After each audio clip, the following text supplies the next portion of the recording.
Të nderuar miq, do të flasim në këtë episod të radhës me historianin Arben Llalla, njohës mjaftimisht vime politike jo vetëm në Shqipëri, por edhe në Maqedoni, pasi e ndan jetën mes dy shteteve. Zoti Llalla, përshëndetje dhe faleminderit. Përshëndetje. Kemi shumë për të folur nga zgjedhjet, por edhe tubimi në Tiranë që zhvillohet pas ditën e sotme në mbështetje të ish-krerëve të UÇK-s. Po nisim me këtë të fundit, pasi pjesëmarrës të shumë ka edhe nga shqiptarët e Maqedonisë së Veriut. Kreu i BDI-s ka ardhur në Tiranë që mbrëmjen e djeshme, në mos gaboj dhe do të jetë një nga folësit bashkë me Alfred Mojsiun, pra presidentin. Por ju si e shikoni këtë protestë? Pra është një moment bashkimi, siç edhe pas fitores me Serbinë ku gjithë shqiptarët u bën bashkë, na bashkoi ai gol, edhe këtu po na bashkon UÇK-ja. Por do ketë rezultat? Unë mendoj që është mirë që organizohen tubime apo protesta apo manifestime të tilla që si në Shqipëri, si në Prishtinë, qoftë edhe në Shkup apo në Tetov për shembull, që shqiptarët të tregojnë se janë unik, janë të bashkuar për çështjet kombëtare, për kur bëhet fjalë për ish luftëtarët e UÇK-s apo ish drejtuesit e UÇK-s qoftë në Kosovë dhe në Maqedoni. Dhe është një tubim apo manifestim shumë pozitiv, pas asaj që u grupuan në Hag para gjykatës speciale që ndodhet në Hag.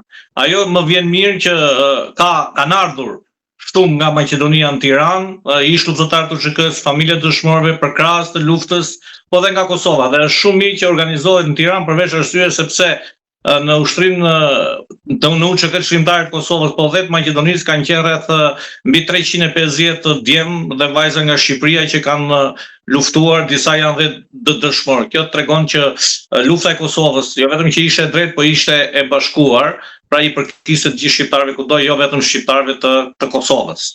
Ku prisni që kjo protesta të depërtojë më shumë mesazhin e saj tek institucionet ndërkombëtare të drejtësisë apo të politikës?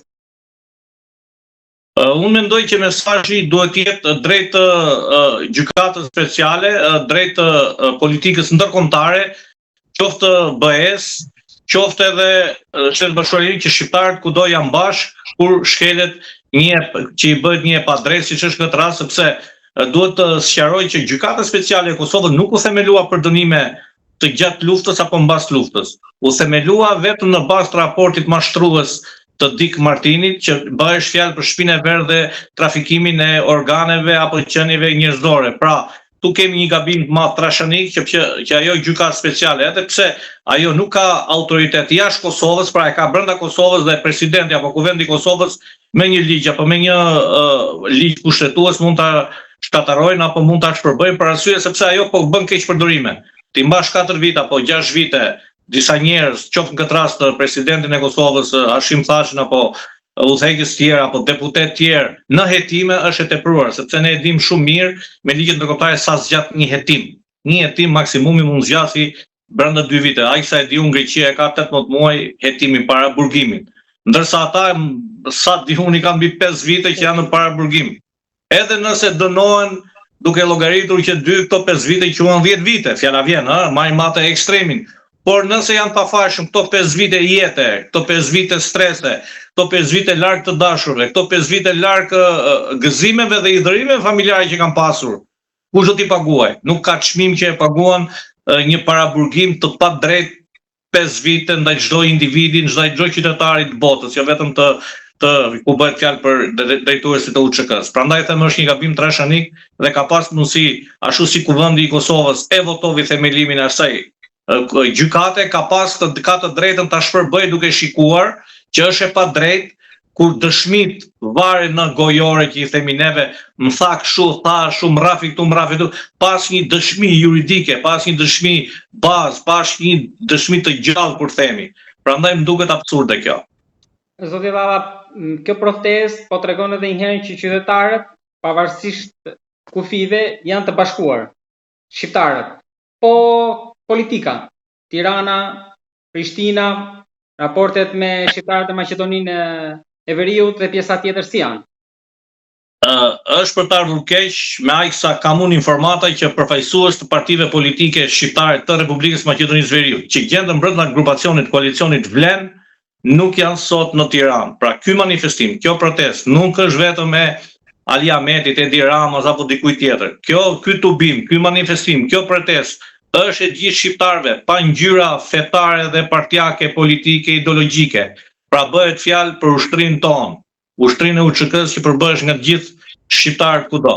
Dhe kjo më duket absurde nëse nuk do vinë aty përfaqësues apo drejtues të grupacionit flasin partive politike vlen që janë në Maqedoni, por edhe për fatin e keq nëse kryeministri apo presidentja nuk çojnë një përfaqësues apo nuk janë vetë prezent, sepse bëhet fjalë në radhë parë për Kosovën e pavarur, bëhet fjalë për qytetarët e tyre, bëhet fjalë për ato drejtues të shtetit të Kosovës që me armët e tyre, me jetën e tyre, ato sollën dhe shpallën pavarësinë e Kosovës, që sot gjithë e gëzojnë, gjithë flasin për një shtet pavarur, gjithë flasin për një ministri, kryeministri, institucione të shëndosha, flasin për një kombëtare të Kosovës dhe shumë gjëra të mira që ka i shteti i ri që i sapo formuar, që shkaktarët kryesorë në themelimin dhe të Kosovës si shtet janë ata që i ndodhen nga Hashim Thaçi, Kadri Veseli e të tjerë.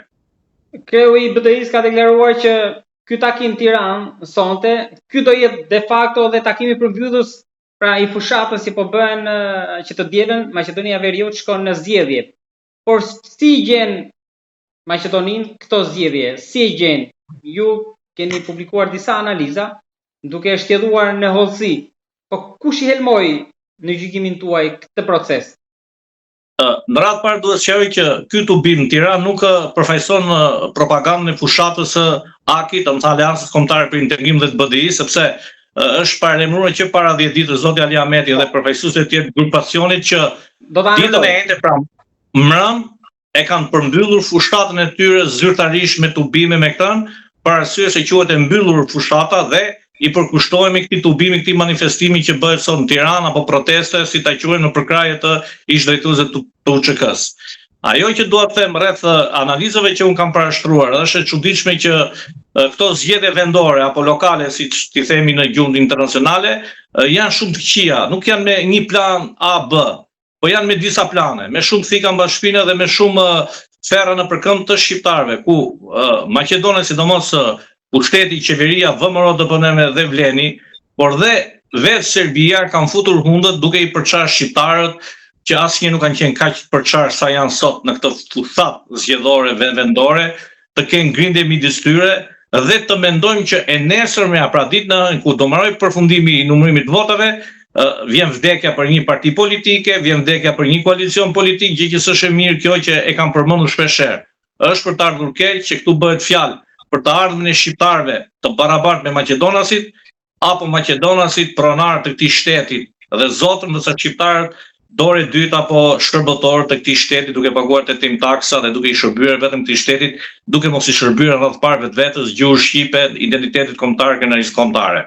Pra kjo është ajo që më tremu më shumë dhe fatkeqësisht nëse do bëjmë të dy grupacionet, Vleni dhe AKI, Vleni nuk ka kapacitetin dhe intelektual dhe kapacitetin e shumë gjërave, presioneve që mund të qëndrojnë presioneve të brendshëm të Maqedonisë për dhe të jashtëm në krahasim me AKI-n apo me BDI-n, që BDI-ja ka treguar që ka qenë një parti përtej gabimeve të brendshme, përtej atyre zhvillimeve të brendshme tona, por ka mbi interesin e tyre personal, ka vënë interesin shtetëror, duke bërë që Maqedonia të antarësohet në NATO, duke bërë që Maqedonia të ndrojë emrin kushtetues dhe të vazhdojë drejt antarësimit BE. Këto të gjitha kanë ardhur në qeverisjen që BDI-ja ka qenë koalicion me partitë maqedonase, ndërsa Vleni nuk e ka këtë forcë, nuk e ka këtë autoritet, por dhe kapacitetin intelektual.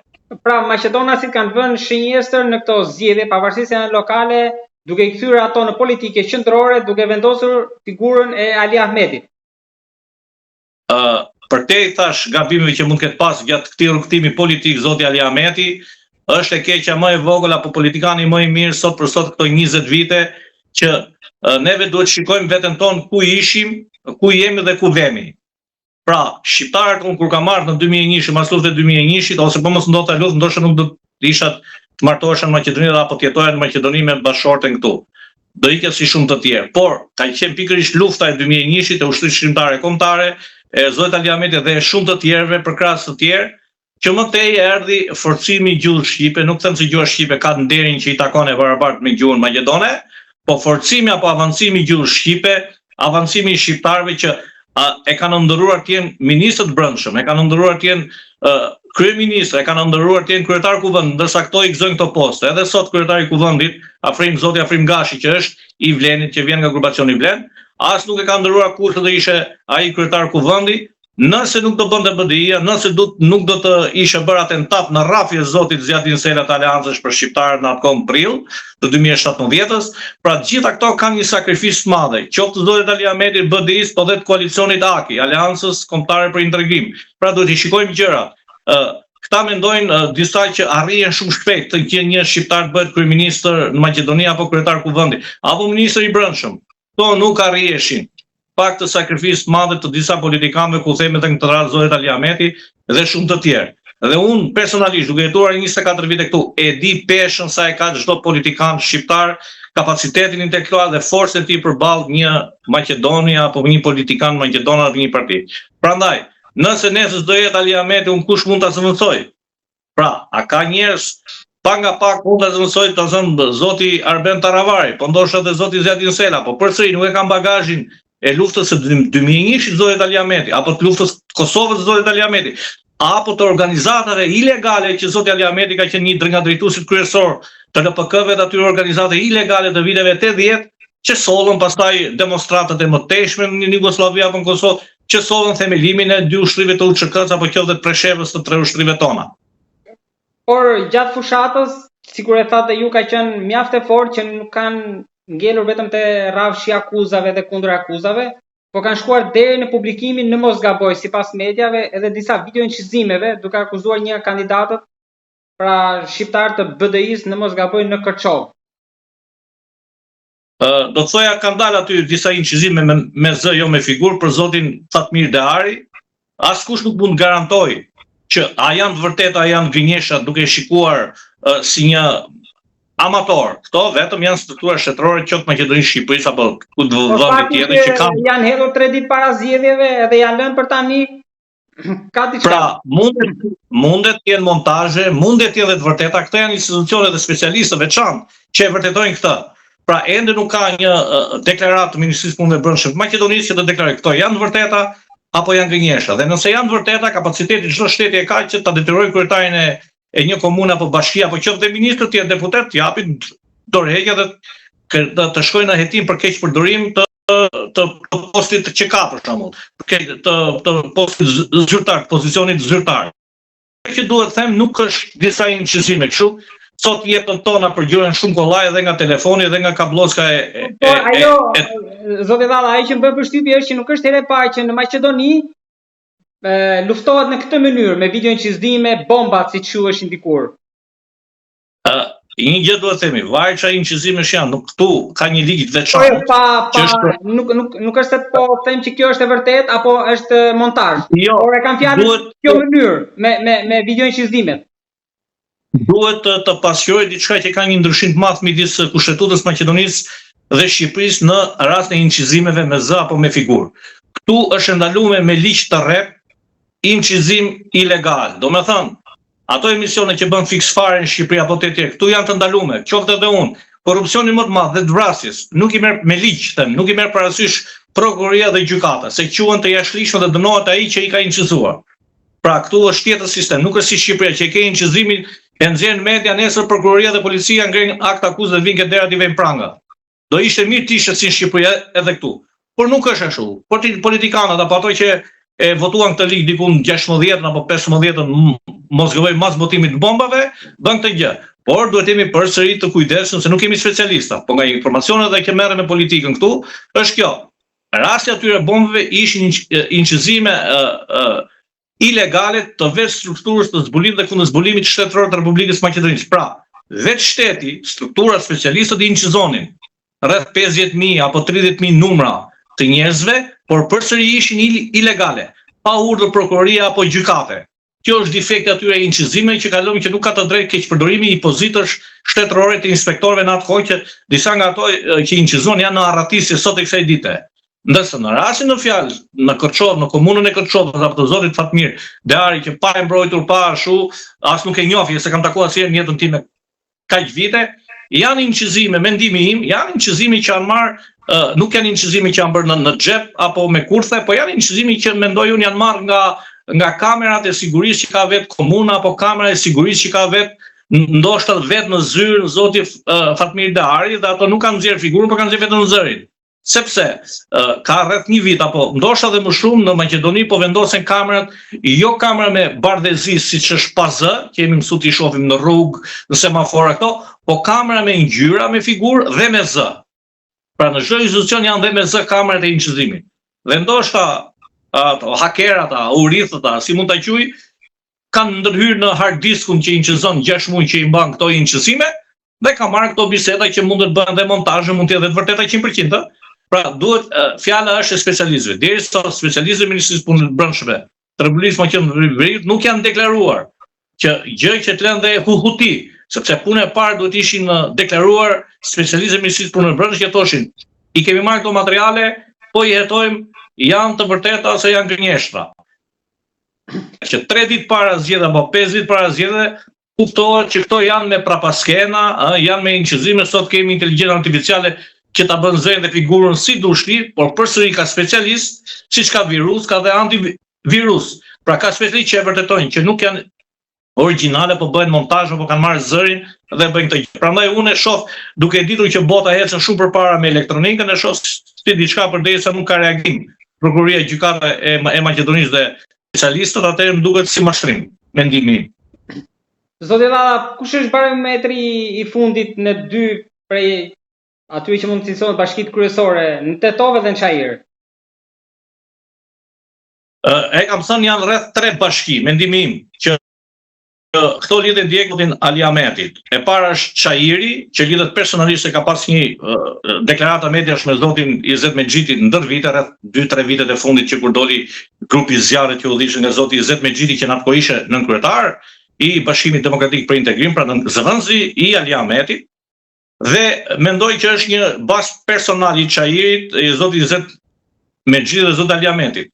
Por duhet dim që zoti Izet Mexhiti si nënkryetar i BDI-s ka pas dorën e tij gjatë dhe të vjetshëm të kontrolloj Shkupin, Kumanovën, Araçinën si nënkryetar partie, si kryetar i grupit parlamentar, si deputet, po dhe si kryetar bashkie rreth 3-4 mandate që e ka udhëhequr Çajirin. Pra ai është figurë e njohur atje me votuesit, me tjerë, ka bërë punësime, ka bërë gjëra tjera pozitive, për shembull, qoftë dhe negative. Pra e njeh mirë terrenin në krahasim me zotin Bujar Osmani, i cili nuk është njeri i terrenit, po gjithmonë ka qenë elitë klasike, si ministri i jashtëm, ministri i shëndetësisë dhe deputet. Pra nuk ka qenë pranë votuesve, pranë qytetarëve të thjeshtë, që të ketë direkt, po është marrë me punën shtetërore dhe me bisedime ndërkombëtare, siç ishte ndryshimi i emrit kushtetues, që e kemi dhe marrëveshjen e presme, që ka qenë ministri i jashtëm atko, ka qenë përfaqësues kryetar i OSBE-s, mos gaboj, një vit ku ka pas Maqedoni. Pra është Bujar Osmani është më lart, domethënë në aspektin e terrenit, jo me njerëzit me si ta them, me menaxhimin e ujtit, me menaxhimin e rrugëve, me menaxhimin e shkollave. Ky është ai krahasimi që mundet këtu të çaroj pak zoti Bujar Osmani në bisedën direkt me votuesit. Nëse ana tjetër është Tetova. Tetova është kërtizë e patriotizmit shqiptar në Republikën e Maqedonisë së Veriut, jo sot. Ka qenë këtu e 150 vite, 200 vite në kohën e Perëndorit Osmanit, desa pashallarët kanë pas qendër Tetovën, që heri përkiste manastiri, domethënë si vilajet, dhe heri përkiste Kosovës te Tetova. Pra tregon që Tetova është kërthiza, tu kanë qenë gjithmonë shtabet, gjithmonë lëvizjet kombëtare, bazat e organizatave ilegale, dhe më shumë ka pasur burgosur politik dhe gjithmonë ngritja e flamurit në 68, nifet ngritja e flamurit në Tetova, atëherë shqiptarët që u burgosën dhe shumë lëvizje tjera. Dhe kjo është, dhe këtu e ka Selin, shumë parti politike këtu e kam pas Selin që në themelimin e vitit 1990, dhe Tetova është si kërthizë, dhe nëse e humb dhe këtë zoti Ali Ahmeti, atëherë themun është shumë vështirë e madhe, domethënë se Tetova bëhet rreth 90.000 votues dhe 200.000 banor, afërsisht ka Tetova si qytet, si komunë. Por si rajon është më e madhe. Prandaj them që është kjo. Ana tjetër është Kërçova, që e shohin si një përballje midis shqiptarëve dhe maqedonë. Ndërsa unë gjithmonë në syrin tim, duke shikuar se jetojmë në shekullin 21, në vitin 2025 për ty në 2026, nuk duhet i shikojmë përplasjet e komunave midis maqedonëve dhe shqiptarëve, turqive apo të tjerëve serbëve. Duhet shikojmë si një përplasje të konceptit ekonomik për zhvillimin e komunës, sa më shumë rrugë, sa më shumë ujë të pijshëm, sa më shumë punësime, sa më shumë zhvillim që të arrijmë Europën. Pra e shoh, edhe nëse e fiton një maqedonac komunën e Kërçovës nuk është tragjike për mua, për arsye se ato e kanë pasur edhe më parë para 3 mandateve, ato duket deri në 2013-ën, mos gaboj, kanë udhëhequr maqedonacët dhe nuk kishin ndonjë tragjedi. Mjafton them unë që kryetari i komunës të jetë shërbëtori gjithë qytetarëve pa ngjyra politike, etnike, ngjyra fetare, po ti shërbej unë kështu e shoh.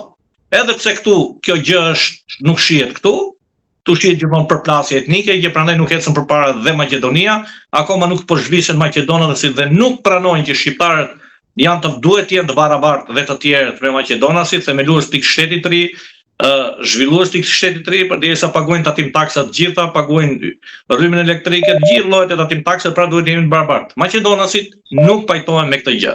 Kjo ka arsyeën e vet, sepse që nga 1945 deri në 2002, pra kur doli në skemë politike BDI-ja, zoti Ali Ahmeti, Maqedonia ishin shumë lart dhe nuk linin shqiptarët punsoshin polici, gjykata, e të kishin kryetar kuvendit, kishin kryeministër.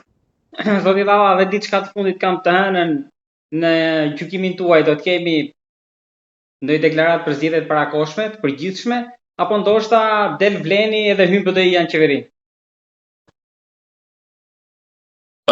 Do të them këtë gjë që të hënën nuk është se mbaron, se këtu zgjedhjet vazhdojnë me 2 mandate. Është një matje pulsi për kush merr më shumë vota. Domethënë grupacioni flasim vleni apo Aki, domethënë BDI-ja me grupacion të tjera apo 20 me gjiti me të tjera. Unë po ta them që tani e kam thënë më parë. Të paktën është 2-1 për Akin. Vota popullore është për Akin. Por ajo që i ndihmon vleni në komunat e ndihmon një përqindje e vogël, për shembull që kanë maqedonasit 3000 apo 5000 vota, se për aq bëhet fjalë. Domethënë shkëputja e BDI-s bëhet fjalë për 3-4000 vota në çdo bashki. Dhe maqedonasit kur votojnë për shembull për vlenin këto 4000 vota që ecin politikisht si paqet, atëherë del fituese vleni. Por vota popullore është të paktën 1-2.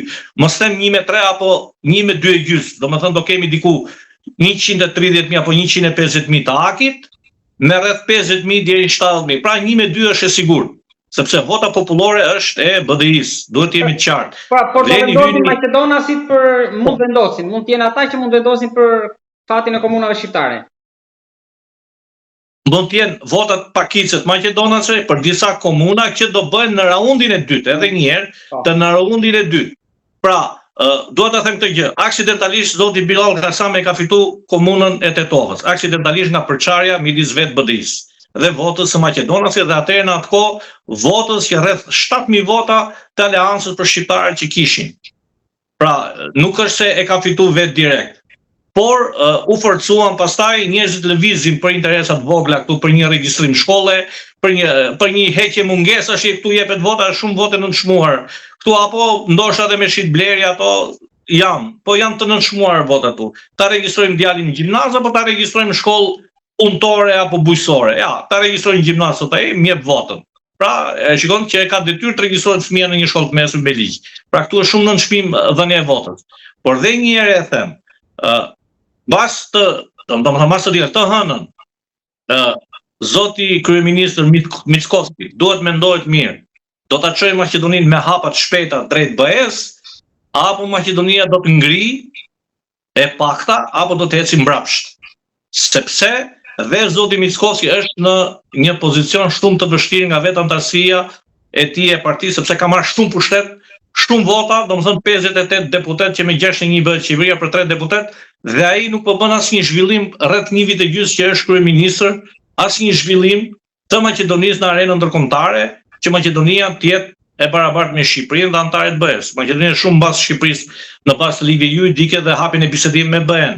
Pra, zoti Mickovski, ashtu si dikur kryeministri Zajevi që rrezikovi, duhet rrezikojë edhe ky për të mirën e qytetarëve të tij, për të mirën e Maqedonisë të Veriut, nëse duan ta mbajnë si shtet. Nëse s'duan ta mbajnë, Maqedonia është shumë e prishë dhe shumë mund shkatërrohet brenda 40 tetorëve, sepse janë grupacione të shumta të etnive që nuk ndjehen rehat pastaj kur shikojnë që Maqedonia ngec. Mos harrojmë, kemi rreth 250.000 Maqedonas temi, shtetas Maqedonisë, që janë deklaruar bullgar dhe gëzojnë shtetësinë e Republikës së Bullgarisë rreth 250.000. Po nëse kemi rreth 250.000 me shtetësi bullgare, këta vetëm me 2 i bëjnë 500.000 vota. 500.000 vota jo vetëm që kalojnë shqiptarët, po kalojnë dhe Maqedonasit si votues më tej, sepse këto vota i marrin nga Maqedonasit, nuk i marrin nga shqiptarët. Pra është rrezikshmëri. Prandaj zoti kryeministër Mickovski duhet të jetë i qartë, që të hënën, të ulet, të rrezikojë nga vetvetja, ta lejë egon dhe të thresë ata parti politike shqiptare që kanë dhe një vot më shumë se një tjetër, që do bëjmë ecën e Maqedonisë përpara me zgjedhjet parakohshme në mars apo në prill, apo ndori kryeministri dhe 3 vite dhe mas 3 vitesh nuk e di çfarë do ndodhi këtij shteti. Situata është e brisht, duke uruar që mos ketë incidente ditën e diel. Zoti Valla, falenderoj shumë për bisedën. Doa të sqaroj që Maqedonia për zgjedhje, ashtu si Kosova, janë shumë para Shqipërisë. Nuk ka incidente, ka shumë vite që këto zbatojnë disa ligje që Shqipëria nuk i zbaton. Një pak të prekësh votën apo një pak kesh nuk ka këtu kushëri nxjerr nga burgu. Direkt shkon 3 vite deri në 5 vite.